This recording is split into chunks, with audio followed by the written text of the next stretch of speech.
Alright, what's up guys? How's everybody doing? I hope everyone's doing just fine. Good morning. Here from Jerusalem. Today, in Babylon Talmud, we're going to study Daf Chav Vav, Masechta Shabbis. And quick overview of the Daf. We're going to start off first with a quick little kind of agadic kind of snippet, I guess we could say. But then we're going to get into, can you light your fire or your candle with tevel that is tamei during the week? I know. Really exciting. And then we're going to move on to some more descriptions of what kind of oils, some more descriptions of requirements for oils. Okay, that's good. And then back to Tumah and Tahara, but not like Rishon, Sheni, Shlishi, Revi kind of stuff. More about, when we say that that clothing can become tamei, what materials are we talking about? How big do the materials need to be? So that's sort of going to be the Amud Beis of today. So that's the overview, and this is the Gemara. We're going to start from Daf Chav Vav Amud Aleph, about 6-7 lines into the page, by the two dots. So there's a pasuk at the very, very end of Yirmiyah that says, "Umidalos haaretz hishir nevuzaradan rav tabachim l'chormim u'liyogvim." That so the Metzudas David and the Metzudas Tzion didn't define what dalos haaretz is. So I just assume that it's referring to dal, poor people, so from the kind of the weakest people, the lowest people of the land. This was after the destruction of the first temple. So Nebuzaradan was the executioner, the Persian executioner. It's kind of a guy that you probably didn't want to cross paths with too much. But so this Nebuzaradan, he left over from the sort of lowest of the people for kormim and yogvim. So we're going to define now what those kormim are and what those yogvim are. So it says the Gemara, "Umidalos haaretz hishir Nebuzaradan rav tabachim the kormim u'liyogvim." Kormim, what are these kormim? Tani Rav Yosef. So Rav Yosef taught, "Elu melakte afarsimon me'en gedi v'ad ramasa."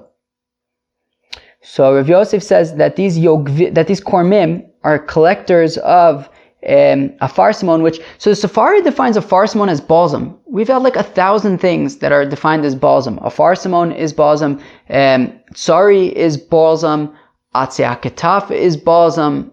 I guess everything is balsam. Alright. Anyways, so these were the people who collected balsam from Ein Gedi until Ramata. Okay. Yogvim, and who are these Yogvim people? Elu tzayade chilazon misulamos shaltzur ve'ad chefa. So these are the trappers of the chilazon. The chilazon was the snail from which they would get the dye for the tcheles, for this sort of color that we use for tzitzis. Right? Rashi, we had seen a few times, says that it's a green. We generally view it as being some kind of a blue, whatever it might be. So they would trap these chilazons from sulmos shaltzur. So sulmos are, I forgot the word that it was in English, but it was basically those really high cliffs by the sea, those walls of rock. So these sulmos tzur until chefa. Okay, I don't know where these rocks are. Maybe someone does. And maybe, if you are that someone, and you want to share it in WhatsApp, feel free. We would all love that. Or maybe Adam Friedman has some kind of a photo or something in his Gemara. That's always nice. Let's go weiter in Shas. Okay, here we go. Can you light a candle during the week with tevel that is tamei, untithed, right? So remember, going back to our whatever field, so you have 100% of your field, you have not yet taken any tithes from it, so it is tevel, and now some of it becomes tamei, and you want to know, can I burn that for fuel during the week? And then Rashi says, kal v'chomer, if you would be allowed to use, or if you would not be allowed to use tevel that is tamei, so then you wouldn't be allowed to use tevel that is tar. If you can't use it if it's tamei, certainly you can't use it if it's tar. But the only way that we learn out tar is from tamei, as we're going to see in a minute. Let's go weiter. Tana Rabbanan, the rabbis taught, Ein madlikin betevel tamei b'chol. Oh, so you cannot kindle with untithed produce that is tamei, that is impure during the week. Vein tzarich lomar b'Shabbos. And certainly you wouldn't be able to use it for Shabbos candles, right? Because Shabbos candles is more strict in that there are all sorts of requirements, right? It can't be this oil or that wick or whatever it is. So certainly if you can't use it during the week, you cannot use it for Shabbos. Kayotzebo, similarly, madlikin b'neft lavon b'chol vein tzarich lomar b'Shabbos. And similarly, you cannot light with neft lavon, white neft. And I don't know, neft I feel like sometimes is referred to as gasoline, right? But I don't know, Safari is just calling it naphtha or something. I guess for whatever reason, they're not calling it gasoline. I get whatever. So we'll just call it neft.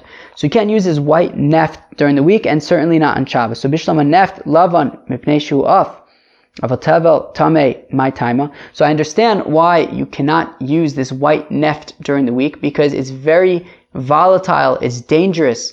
Right? So you can't use it during the week and certainly not on Shabbos. However, what's the problem with using tevel, that is tamei? How come, everything is, mutar until proven asur? So I'm going to assume that you would be allowed to use tevel, that is tamei, during the week. Why shouldn't I be able to? So Amar Kratz, because the pasuk says, V'ani hine nasati l'chas mishmeres trumosai. So a pasuk that we've been seeing recently, I think we saw it yesterday, that I've given to you Aharon, I've given to you the guarding of my trumos. Okay, b'shtei trumos hakasim medaber. That God gave the Kohanim 2 trumos that they can benefit from, that they can use. Achas truma Torah, v'achas truma tamei. One of those trumas that they can use is pure truma, in that the Kohanim can eat pure truma, but they can also get benefit from tamei truma. How do they get benefit from tamei truma? By burning it. So the Gemara says, "Ma truma tahora ein l'chaba el mishas harama ve'elach." Well, just like when it comes to pure truma, the only time that the Kohanim are entitled to it once it's become truma, right? They can't just go into somebody's field and take this stuff because it's coming to them. No way, right? It's up to It's up to the person who owns the field to choose which coin he gives it to. Once he gives it to the coin, then the coin can eat it. That's assuming that it's tahor. So now, ap truma tameya ein l'chaba el mishas harama ve'elach. So also the truma tameya, right? Truma that is impure, that the kohen could burn under his food, let's say, under his pot. So that is also only once it has been made into truma. As long as it's tevel, it cannot be burnt. Well, right, it cannot be burnt, to get hana from it, to put under your pot or whatever it is. So there you have it. Tevel, even during the week, if it's tamei, you may not burn it. Okay, like under your food, like to get hana from it. And then certainly if it's tahor, right, I guess the assumption is that if it's tamei, there's more of a reason to assume, okay, well, it's tamei, you could burn it. But if you can't burn that, well, then certainly tevel that is tahor, you wouldn't be able to burn either. Okay, awesome. Gufa, we said earlier. Where's earlier? We said at the end of the daf yesterday. Now, what's interesting to me about this is that, if I'm not mistaken, Gufa is usually referring back to a statement of Amoraim that we had, whereas Amar Mar is referring back to a statement of Tanaim that we had. Now, this is Reb Shimon ben Elazar, who is a Tana, yet we're referring to it as Gufa. So I think that is interesting to me, unless I'm just wrong. And if you know that I'm wrong, please let me know. Publicly. In WhatsApp. Okay, weiter. Gufa, Reb Shimon ben Elazar, Omer sagt, Reb Shimon ben Elazar, Ein madlikin bitzari. We do not light with tsori, and we said, of course, like everything else, it's balsam sap. Okay? V'chena Reb Shimon ben Elazar Omer, and similarly, Reb Shimon ben Elazar would say, Tsari eno ela sraf me'atzei aketaf. That what is tsari? It's the sap from balsam trees. So we see tsari is balsam and kitaf is balsam. I guess atzei and kitaf are balsam trees and tsari is balsam sap. Okay, fine. So Shimon Elazar says not to light with this balsam sap. Okay. Rabbi Shmuel Omer says Rabbi Shmuel. Okay. Okay. So Rabbi Shmuel says that anything that comes from the tree, like sap, okay, you can't use as a fuel for the for the Shabbos candles. Okay, fine. So that makes sense. So Rabbi Shimon ben Elazar says that sari is this sap, and it's in line with Rabbi Yishmael, who says that you wouldn't be allowed to light with things that come from a tree, as opposed to like oil, which comes from a fruit.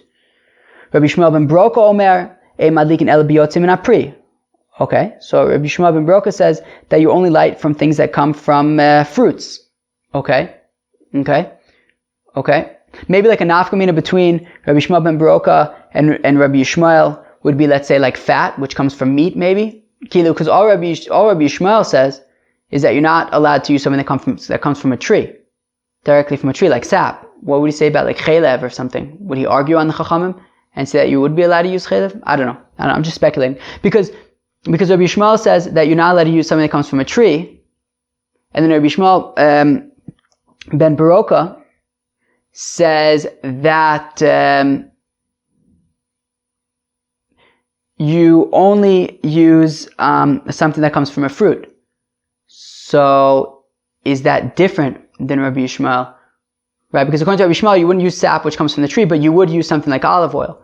So does that mean that he agrees with Rabbi Yishmael ben Broka that it would have to come from an olive, from a fruit? I don't know. He doesn't say that. So maybe can you argue that he says that like as long as it doesn't come from the tree, it would be okay? So like chaylev would be okay? I don't know. I'm just speculating. Rabbi Tarfon Omer, says Rabbi Tarfon, Ei madlikin ela b'shemen zayis b'vad, boom.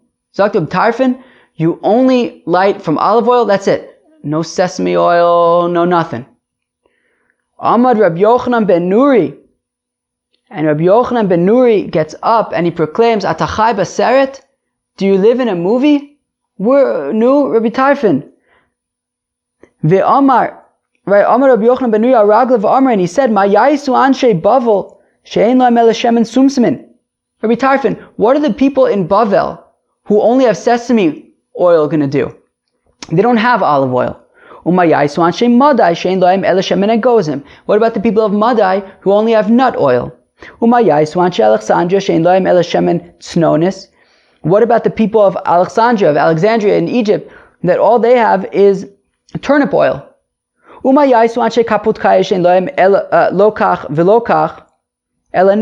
about the people of Kaputkaya who only have neft?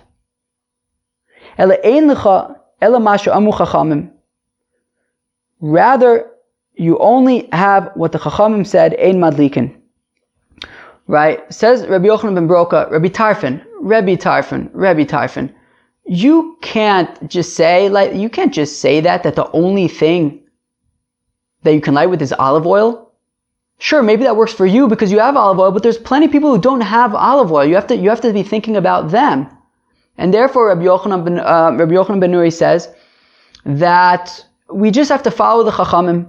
If the Chachamim said you don't light with it, you don't light with it. Right? So such as, what were those things? Oh gosh. How come, of course, now I'm forgetting, but like, all that tar and stuff like that, right? Zephes, pitch, shiva, this wax, shemen kik, shemen sreifa, that stuff you don't light with.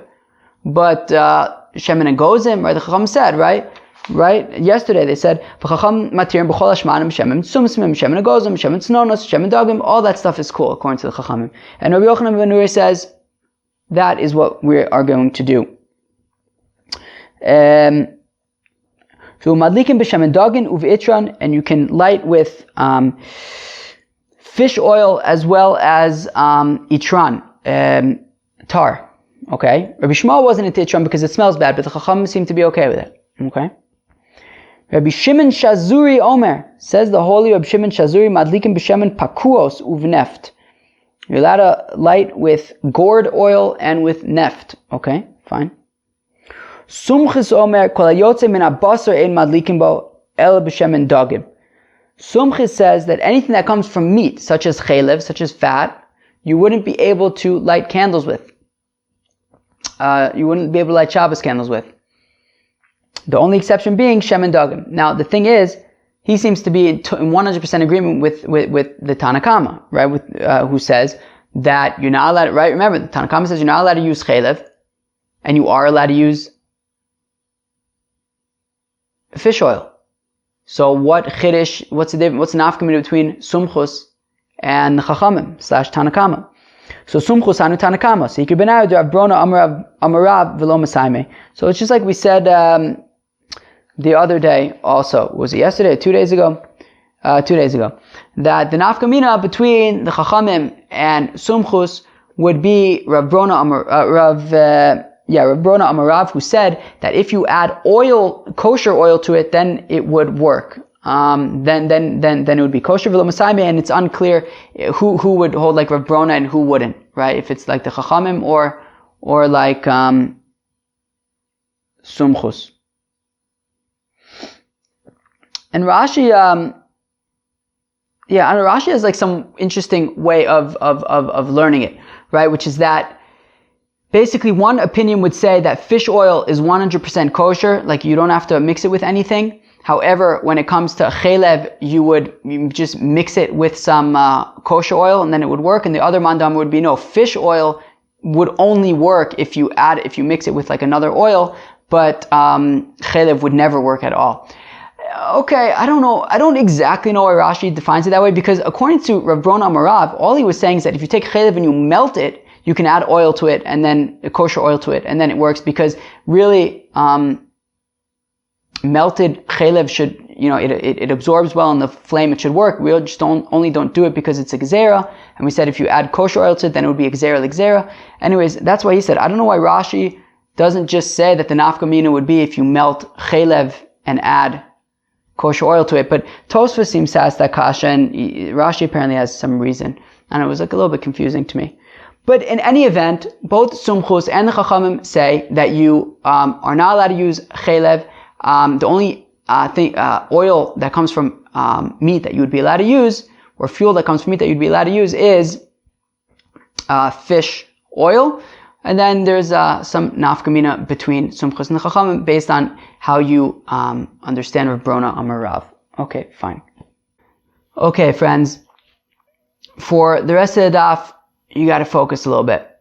Okay, we're getting back into sort of Tumah and Tara a little bit, not in terms of like Rishon and Sheni and that kind of stuff, but there are certain instances where a garment, a beged, clothing, can become tamei. Okay, such as if a sheretz falls on it, or if you're in an ohel with a mace, or if it can contract saras, leprosy, things like that. So there are certain instances where a garment can contract tumah. Okay, so now the question is, what materials of garments can contract tumah? Right? Can polyester contract tumah? Right?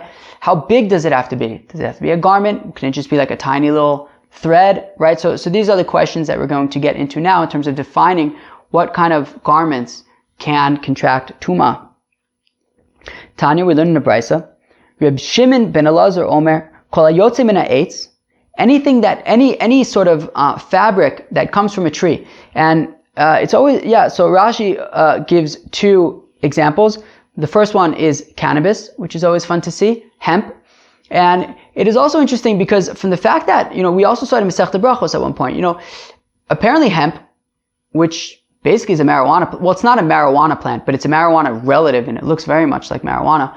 But it's apparently hemp was like a really common fabric. Like, I don't know, I was like looking on YouTube a little bit to kind of understand, because the other option, the other thing that Rashi says there is tzemer gefen, which is cotton. Obviously we know cotton.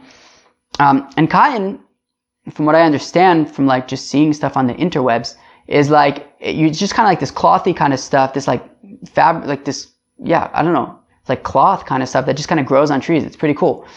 These like balls. And anyways, so I was curious what hemp looks like when it's growing. And apparently like in the United States at one point, like you had to grow hemp, like because it was used for so many things. It was used for paper, it was used for clothing, it was used for all sorts of stuff. And then once like it became clear that it was a relative of the marijuana plant, so then all of a sudden like everyone started hating it.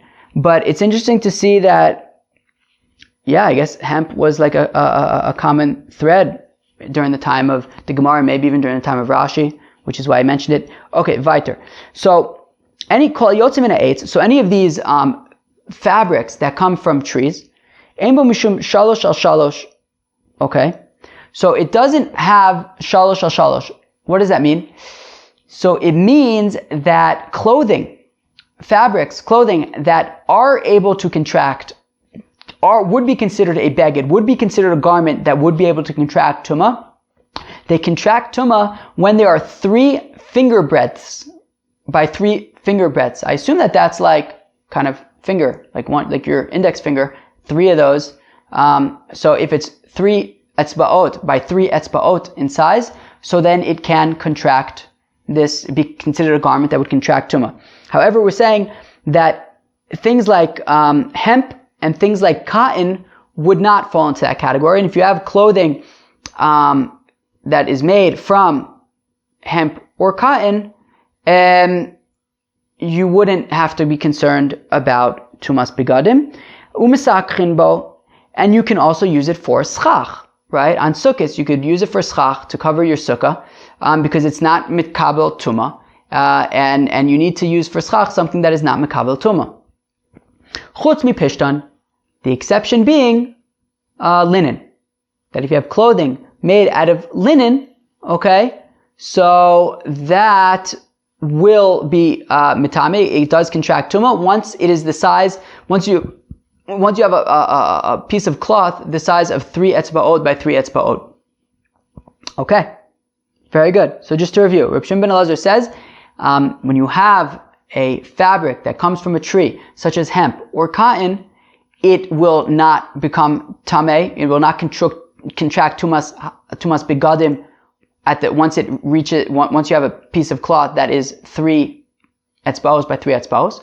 However, linen, once you have a piece of fabric that is of linen that is 3 etzbaos by 3 etzbaos, at that point it can already contract tumas begadim. Amar Abaye, says Abaye, Reb Shimon ben Elazar v'tana devei Reb Yishmael amud davar echad. So Reb Shimon ben Elazar, who we were just talking about, and a certain teaching by the Beis Medrash of Reb Yishmael that we're about to teach in a second, must agree. Reb Shimon ben Elazar hada amara. So Reb Shimon ben Elazar, that which we just said, that basically only linen is the only fabric that comes from a tree that will contract tumas begadim at 3 etzbaos by 3 etzbaos. And Tana Devei Rabbi Yishmael Maihi. What is this teaching by the Beis Medrash of Rabbi Yishmael? The Tani Devei Rabbi Yishmael, that it's taught in the Beis Medrash of Rabbi Yishmael. Ho il v'nemru begadim b'Torah stam. Since in pretty much every single instance where the Torah talks about tumas begadim, right? So Rashi gives a few examples, right? He says that, for example, by tumas shratzim it says o beged o or. By tumas meis it says v'chol beged v'chol kli or. By shichva zera, if sperm gets on something, right? Shichva zera is a avatuma, so it says v'chol beged v'chol or. Right, so in all these places it just says beged. What is a beged? What's the beged? What's the garment made out of? How big does it have to be, etc.? So Rabbi Yishmael says, "Ho v'nemru begadim b'Torah stam." Since in general, when it mentions a garment, a beged, in the context of tumah, it just says beged. It doesn't define what it's made out of. Ufeiret lecha akasav be'echad man. However, there's one exception to that, and that is by tsaras. It says by tsaras, tsemer ufishtim, that the beged, that the garment has to be wool or linen. So malahalan tsemer ufishtim, af kol tsemer ufishtim. So just like by tsaras, the beged, the garment that we're talking about, is defined as a garment made out of wool or linen. So also in all contexts of tumas begadim, it's going to be wool or linen, right? Right? That right? Called right from Rabbi Yishmael Omer that we say in the morning. Kol davar shahaya b'chlal, anything that was included. V'yotza min haklal l'lamid lo l'lamid al atzma yotza el l'lamid al klal kulo yotza. I think that would apply. Basically, when you have a klal like this, a general rule, beged, a general definition, beged, garment. What's a garment? Any garment. But then in one place it says tsemer ufishtim, that no, not just a regular garment, a garment of wool and linen. So we're going to then apply it to all of the cases and say every place where it says beged, it means a beged of tsemer ufishtim, of wool and linen. Great. So Abaye wants to say, right, so that's what Rabbi Yishmael says, right? This whole thing, so that's Tana Devei Rabbi Yishmael, that basically all garments are specifically going from the fact that it defines garment as wool and linen by tzara'as. We're going to apply it to all garments in general when it comes to tumah, that tumas begadim is only going to be by wool and linen. And Abai wants to argue that is completely in line with Reb Shimon ben Elazar, who says that kol hayotze min ha'etz is not metame tumas begadim b'shalosh al shalosh, right? That things like cotton, things like hemp, right? Anything other than wool and linen are not going to be shaykh to tumas begadim. And even if you have a garment that is 3 etzbaos by 3 etzbaos made out of cotton, will not contract, I think that's the word, tumas begadim. Sweet. Rava Amar. Rava hat gesagt, said Rava, Shlosha al shlosha b'shar begadim ike benayu. Rava says they're not 100% in agreement. Not 100% in agreement. The nafkamina is shlosha al shlosha. Remember when I got tripped up on this in the beginning of the Masechta? Well, guess what? I almost got tripped up on this again, but this time Rashi saved me. Also, it would have been clear because it becomes clear that there's a difference between shalosh al shalosh versus shlosh al shlosha. But notice that shalosh al shalosh, which is female, is referring to etzbaos, whereas shlosha al shlosha, which is male, is referring to tfachim. And Rava says that that there is a difference between Rabbi Shimon ben Elazar and Rabbi Yishmael. And Tana Devei Rabbi Yishmael. Tana Devei Rabbi Yishmael says that since we define a beged, a garment, as wool and linen by tzara'as, we could therefore apply that globally to all tumas begadim and say that tumas begadim is only relevant to wool and linen, full stop. Full stop, that's it. If you have a garment made out of cotton or out of hemp, not going to become tamei. Whereas, Rabbi Shimon ben Elazar is specifically mentions shalosh al shalosh. Rabbi Shimon ben Elazar specifically says that when it comes to something like cotton or hemp, it will not become tamei, it will not contract tumas begadim when it's 3 etzbaos by 3 etzbaos, 3 fingers by 3 fingers. Implying, however, that maybe something like cotton or hemp, if it's 3 tfachim by 3 tfachim, which is larger than 3 fingers by 3 fingers, maybe it would be able to contract tumas begadim. So Rava wants to say that when you have a garment that is 3 tfachim by 3 tfachim, that could actually be a difference between Rabbi Shimon ben Elazar, who according to Rava would say that it would be, that something like cotton and hemp would be able to contract tumah at shlosha tfachim al shlosha tfachim, whereas Tana Devei Eliyahu would say no, cotton and hemp or anything other than wool and flax / linen, flax / linen. I think flax and linen are the same friggin' thing. That's always a confusing thing to me, but apparently it is. Hopefully. Anyways, so that will never contract tumah, according to Tana Devei Rabbi Yishmael. However, both Tana Devei Rabbi Yishmael and Rabbi Shimon ben Elazar agree that if you have something like cotton or hemp that is 3 etzbaos by 3 etzbaos, it will not contract tumas begadim. Says the Gemara, right? So Rava Amar says Rava, Shlosha al shlosha b'shar begadim ike benayu. The nafkamina between Reb Shimon ben Elazar and Tana Devei Rabbi Yishmael is 3 tfachim by 3 tfachim when it comes to things like cotton and hemp. The Reb Shimon ben Elazar islay, the Reb Shimon ben Elazar will say that once it's 3 tfachim by 3 tfachim, things like garments made out of hemp and out of cotton would be able to be makabel tumas begadim. The Tana Devei Rabbi Yishmael leislay. According to Tana Devei Rabbi Yishmael, clothing that is 3 tfachim by 3 tfachim made out of hemp and cotton would not be able to contract tumas begadim because they're not wool or linen.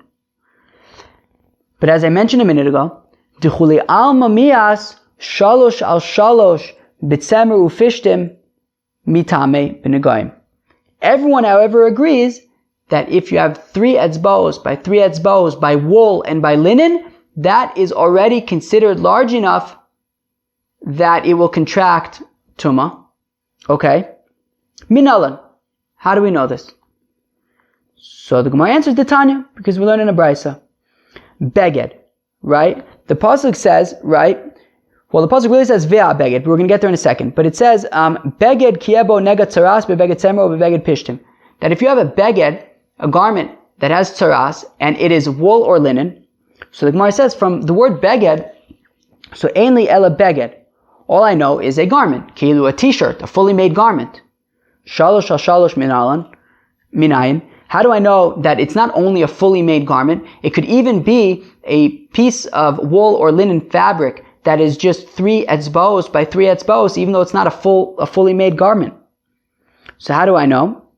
Talmud Omer viha beged, right? The viha comes to include, even if it's shalosh al shalosh, even though if it's not a complete garment, by shalosh al shalosh already it can contract tumas bigadim. Okay, very fancy. Ve'ema, the Rabbu shlosha al shlosha. But then the Gemara asks, 1 second. How do you know that viha beged, that the viha comes to include fabric that is 3 etzbos by 3 etzbos? Maybe it's coming to only include a fabric that is 3 tfachim by 3 tfachim, which is a larger size. Right? How do you know that the viha is including etzbos? Maybe it's including only tfachim, but etzbos would still be tahor. So the Gemara says, yeah, but lav kal v'chomer, we can just learn out shlosha tfachim al shlosha tfachim by a kal v'chomer. Hashta shesi ve'erev. When it comes to the warp and the woof, what's the warp and the woof? It's in a weave, right? The pasuk says that the warp and the woof can already contract tumas tsaras. So so when you have a loom, okay, so you have certain threads that are like just stationary. They're, let's say, like going like vertically or whatever, or just like across, whatever, and they don't move. Then you have this woof thing that you like kind of throw, you kind of like put through the threads, kind of like, maze it kind of through the warp threads. So we say that even these threads are able to contract tumas negoim.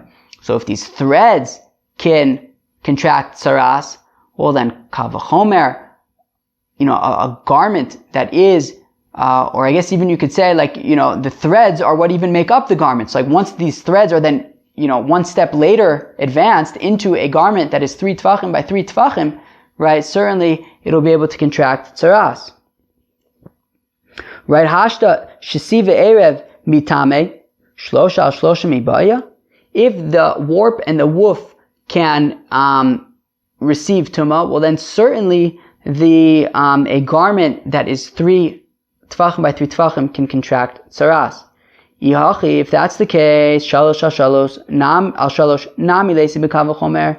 Well, if that's the case, well then 3 etzbos by 3 etzbos is also larger than the warp and the woof.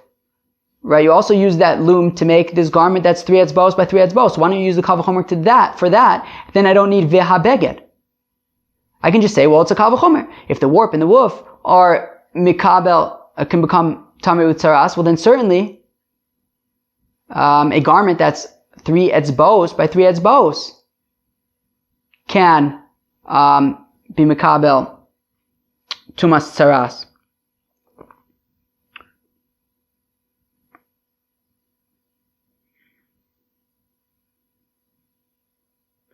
And therefore, I don't need viha beged to teach me shalosh al shalosh. So the Gemara says, no, I do need the viha beged to teach me that a garment made out of wool or out of linen that is 3 etzbos by 3 etzbos can become tamei, because I wouldn't be able to learn it out from the kal v'chomer. Shlosha al shlosha dechazu bein la'ashirim bein la'aniyim asi b'kal v'chomer. A garment that is 3 tfachim by 3 tfachim, which is fit for wealthy people and for poor people, right? A wealthy person isn't just gonna discard a garment that is 3 tfachim by 3 tfachim and say, I don't need it, right? It's fit for both wealthy people and for poor people once it's 3 tfachim by 3 tfachim. So I can use that in a kal v'chomer and say, yeah, of course that will become, can become tamei with tumas begadim, because if a warp and a woof can become tamei with tumas negayim, so then certainly a beged, which is 3 tfachim by 3 tfachim, which is fit for both poor people and rich people, can contract tumas begadim as well. So I can learn that on my own from a kal v'chomer. So what do I need viha beged for? Shalosh al shalosh la'animu dechazin la'ashirim lo chazyan lo asi b'kal v'chomer. However, this piece of fabric that is only 3 etzbos by 3 etzbos, which is fit for poor people, they wouldn't throw that out, but wealthy people, they don't really care about it.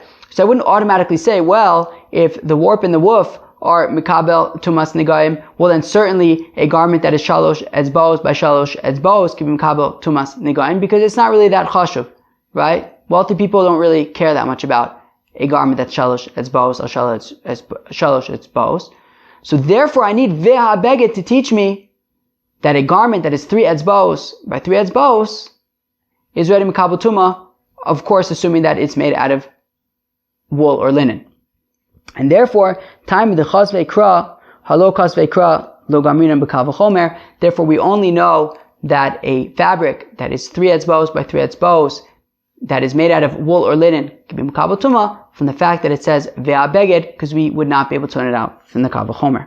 Okay, fine. So we've learned that this ve'a beged comes to include a garment that's made out of wool or made out of linen that is 3 finger breadths by 3 finger breadths, that it can contract tuma. Now, ve'ema l'rabos shlosha al shlosha b'shai begadim. One second.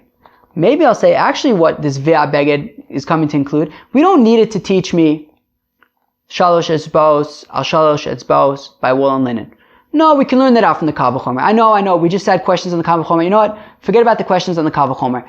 If the warp and the woof can be mikabel tuma, and those are just threads, well then certainly wool and linen that are 3 etzbos by 3 etzbos can also be mikabel tumas negaim. Fine, beseder. I'll say that then what do we learn out from ve'a beged? Ve'ema l'rabu shlosha al shlosha b'shai begadim. Maybe what ve'a beged is teaching me is that a garment that is 3 tfachim by 3 tfachim and is made out of cotton or hemp, maybe those can be mikabel tumas negaim also, tumas begadim. Right? Just like Rava wanted to argue that according to Rabbi Shmuel, Rabbi Shimon ben Elazar, by cotton and by hemp that are larger than 3 tfachim, it would be mikabel tuma. So Gemara says, no, forget it. Don't think about that. Amar Kra, beged semer ufishtim. The pasuk says by tzaras it has to be a garment of wool and linen. Beged semer ufishtim in midiachrine lo. Only garments made out of wool or linen can be makabel tuma, and anything made out of anything else like hemp or cotton, forget it. Cannot be makabel tuma, even if it's 3 tfachim by 3 tfachim, forget it. But the Gemara says no, but ve'ema ki imut mishalosh al shalosh aval shlosh al shlosh mitame. But the Gemara is persistent. It says no, but maybe I'll say that when it says beged semer ufishtim, that it has to be a garment of wool and linen, maybe that's only has to be a garment of wool or linen in order to be makabel tuma at 3 etzbos by 3 etzbos. That's what it's saying. But once already you get to shlosha al shlosha by 3 tfachim or 3 tfachim, then it could already be, something like hemp or cotton, and that's included from veha beged. So the Gemara says, no. Trei mi'ute ksive. No, it says beged tsemer ufishtim twice, right? It says that it has to be made out of wool and linen in 2 different occasions, right? The first pasuk says, right, bebeged tsemer over beged pishtim, that's in Vayikra Yud Gimel Mem Zayin, and then in Vayikra Yud Gimel Nun Tes, it says, right, zos toras nega tzoras beged hatzemer or pishtim. So because that miut happens twice, that we limit beged to wool and linen, so trei miute ksive beged semer upishtim chad lemute mishalosh al shalosh v'chad lemute mishlosh al shlosha. One of them is coming to exclude cotton and hemp fabrics when they are 3 etzbos by 3 etzbos, and the other one is coming to include those other fabrics even when they are 3 tfachim by 3 tfachim. So where the Gemara resolves at this point is that in order for a garment to be makabel tuma, it would have to be 3 etzbos by 3. It would have to be made out of wool and linen, and it can be makabel tumah at 3 etzbos by 3 etzbos. But a garment made out of other materials, such as hemp or cotton, would not be makabel tumah at all. Okay, and with that we'll stop. Recap. So way back when, at the beginning of the page, we started towards the beginning of the page, we started with, can you light tamei tevel during the week? Right? Tevel, untied food that is tamei, can you light it during the week? The answer is no. Because we're not from Mishmeres, Trumosai. Trumosai is 2 trumos, Truma Torah and Truma Tamei, right? And just like Truma Tahora, the coin can only get benefit from by eating it once it's been tied. So also the Truma Tamei is only getting benefit from it for burning once it's been tied, not before then. Therefore, you can't burn untied pasul tevel, tamei tevel, and the same would apply to tahor tevel as well. You wouldn't be able to burn it. Then we had some descriptions of like what kind of oils you can use, right? So we had a few opinions. Maybe you cannot use oil that comes directly from a tree, like sap, right? Another opinion was you have to use oil that comes from a fruit, right? We had an opinion that you can't use oil that comes from meat, such as chalev, things like that. Okay, fine. But then we just go like the opinion of the Chachamim that you right, Chacham matirim b'chol hashmanim, shem sumsmim, shem nagozim, shem pakus, etc., etc. Only right, basically like we go in the Mishnah, no chalev, no things like that. Fine.